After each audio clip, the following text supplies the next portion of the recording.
You know, there are American heroes who don't like this idea.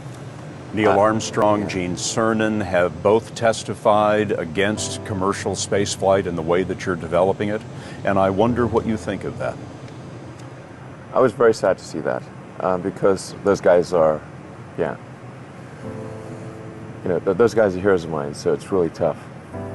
I wish they would come and visit and see the hardware that we're doing here. And I think that would change their mind.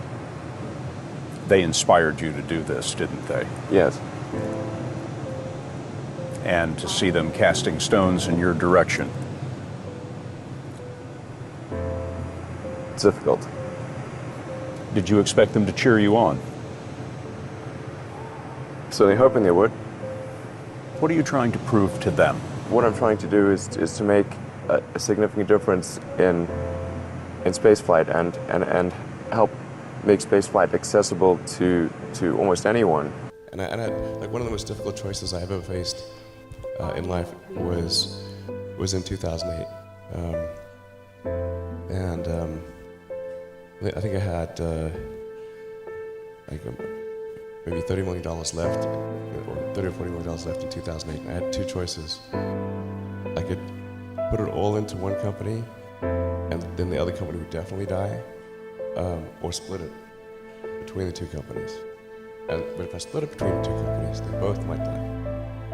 Audio preview. And when you put your blood, sweat, and tears into creating something, or building something, it's like a child. And so it's like, which one am I going to let one starve to death? I couldn't bring myself to do it, so I split the money between the two. Fortunately, thank goodness, they both came through. What was your biggest failure and how did it change you? What was your biggest failure and how did it change you? Audio. I have to really think hard about that. Failure. Think hard of it. There's your answer. Well, there's a ton of failures along the way, that's for sure. As I said, for SpaceX, the first 3 launches failed, and we're just barely able to scrape together enough parts and money to do the 4th launch. If that 4th launch had failed, we would have been dead. So multiple failures along the way.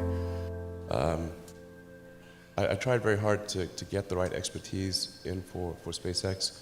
I tried hard to find a great chief engineer for the rocket, but the good chief engineers wouldn't join, and the bad ones, well, there was no point in hiring them. So I ended up being chief engineer of the rocket. So if I could have found somebody better, then we would have maybe had less than 3 failures.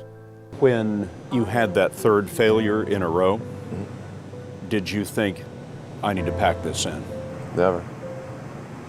Why not? I don't ever give up. I mean, I'd have to be dead or completely incapacitated. Now is the time to take risk. You don't have, you don't have kids, but as you get older, your obligations increase. So and once you have a family, you start taking risk not just for yourself, but for your family as well. It gets much harder to do things that might not work out. So now is the time to do that before you have those obligations. So I would encourage you to take risks now. Do something bold. You won't regret it. Thank you.